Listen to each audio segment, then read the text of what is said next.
today we are here at the Hungarian Helsinki Committee with András Leder. Thank you so much for accepting our request for the interview. So first of all, could you please introduce us the Hungarian Helsinki Committee?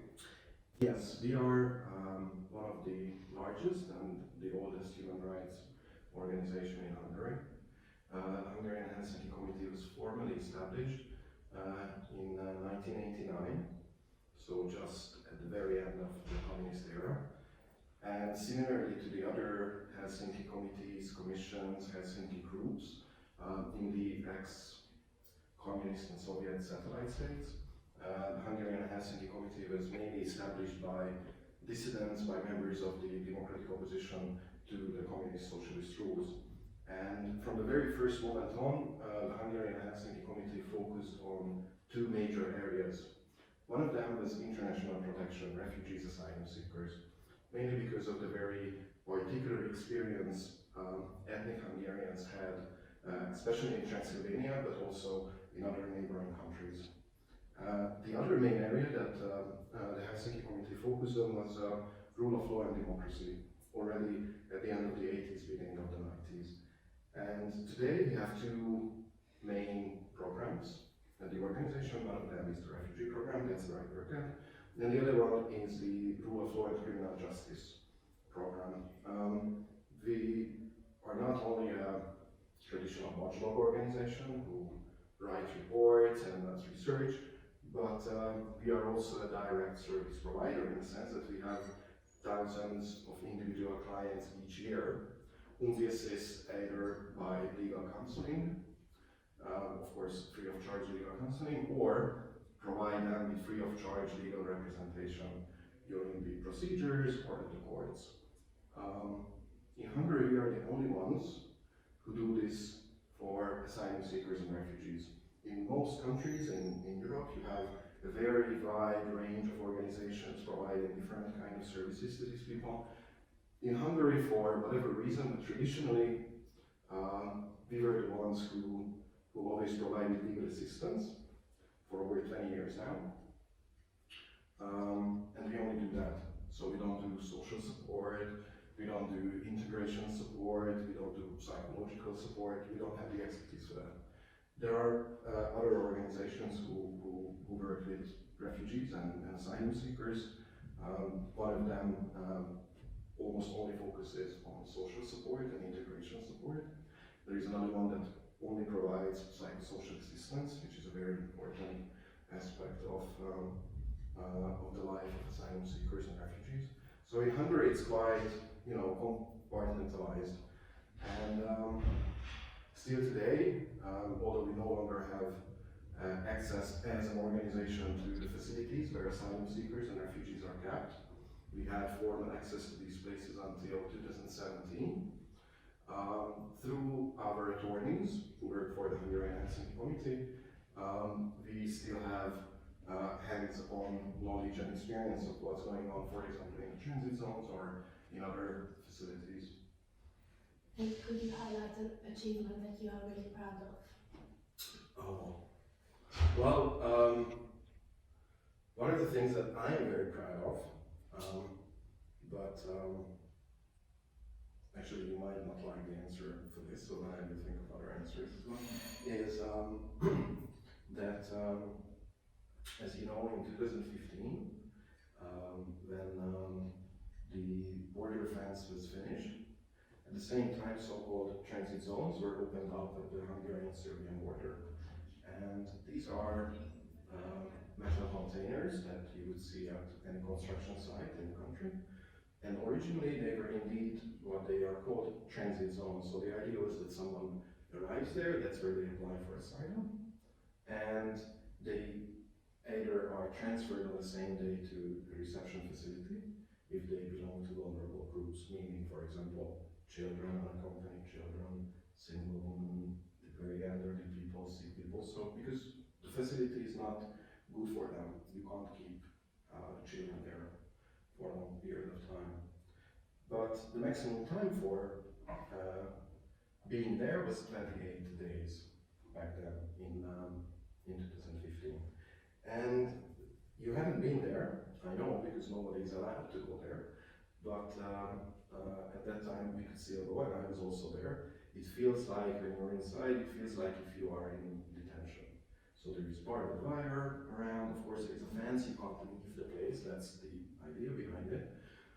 But legally speaking, there is no detention order issued, so if there is no detention order issued, then the person, legally speaking, is not in detention. The practice and legal things are actually parting here. And I think it's a very important step, and not only for Hungary and in Hungary, that we actually won a case regarding this, whether this is detention or non-detention, and what standards should be upheld there and what not, legal but also physical standards. And we sued the Hungarian government because that's the only thing formally we could do at the European Court of Human Rights in Strasbourg. And 2 years later, we actually won the case. And the court said that, yes, this is detention, so if you want to keep people there, you have to issue a detention order, no problem, we can do that, against which the people have the right to go to court, and then a judge will say, yes, you should be in detention, or no, you shouldn't be in detention, to make it clear and fair and right. And that was a very big success in many ways, because in the context of migration, and this is not a Hungarian specific story, we have seen over the past 10, 15 years a growing trend of this kind of shady, gray forms of detention, where legally someone is not detained, so there is nothing the person can do against the placement, but in fact, they are locked up somewhere. And that is a very serious human rights violation. Imagine if it could happen to any of you, that you are locked up in a place for weeks or months, that you cannot leave, but there is nothing you can do about it. There is no judge that will ever see whether you should be there or you shouldn't be there. And the fact that we won this case has had consequences, again, not just in Hungary, but also in the entire Council of Europe region, which is 47 member states, so not the EU, because this is the Council of Europe that this court works with. And I think that's a very significant success. The refugee crisis is alarming, so what can we regular people do about it? I think one of the most important stuff, or step number one, would be to try to get as wide range of information about what is actually happening, why is it happening, who are these people, what do they want.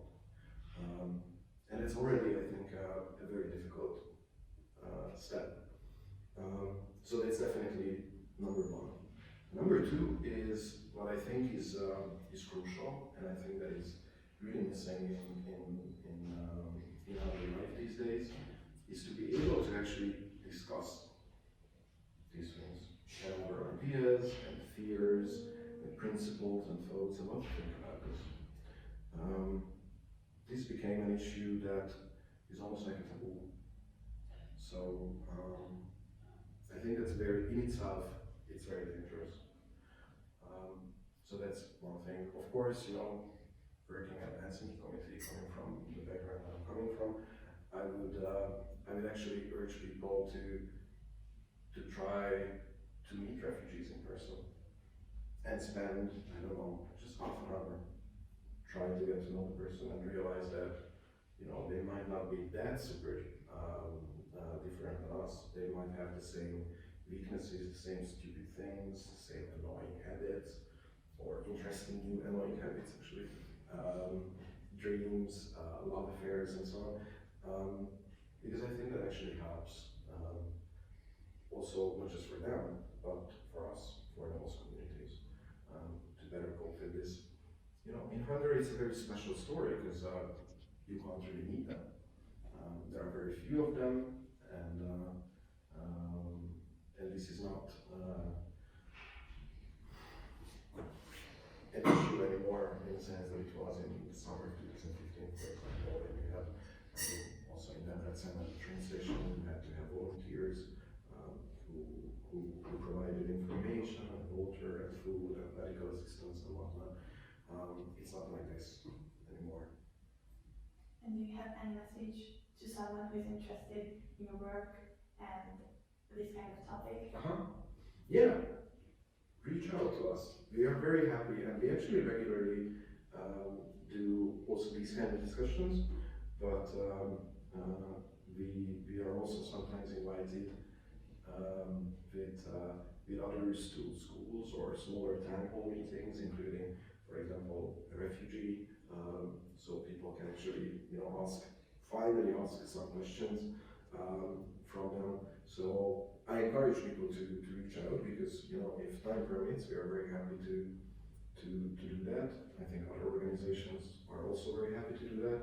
And we also have a few in English mainly, but also in Hungarian, 1-2-pager documents that kind of summarize the situation, what is happening, what is, the everyday life of these people here in Hungary, both while they are still in the asylum procedure and also after, if they receive protection. What are the options? What is about, the chances to go to school for these kids? What problems they have? What success stories they have?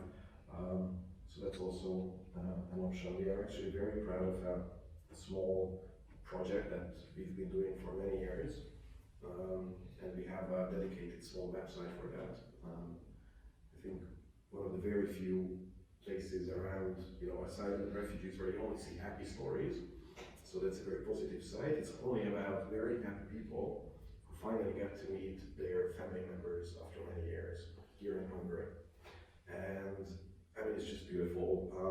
Also the pictures, but also the stories behind these. So husband and wife, children, parents, and those stories are available in English and in Hungarian, and they are all our past and present clients. Thank you. Thank you. Thank you very much for listening to you. Thanks so much.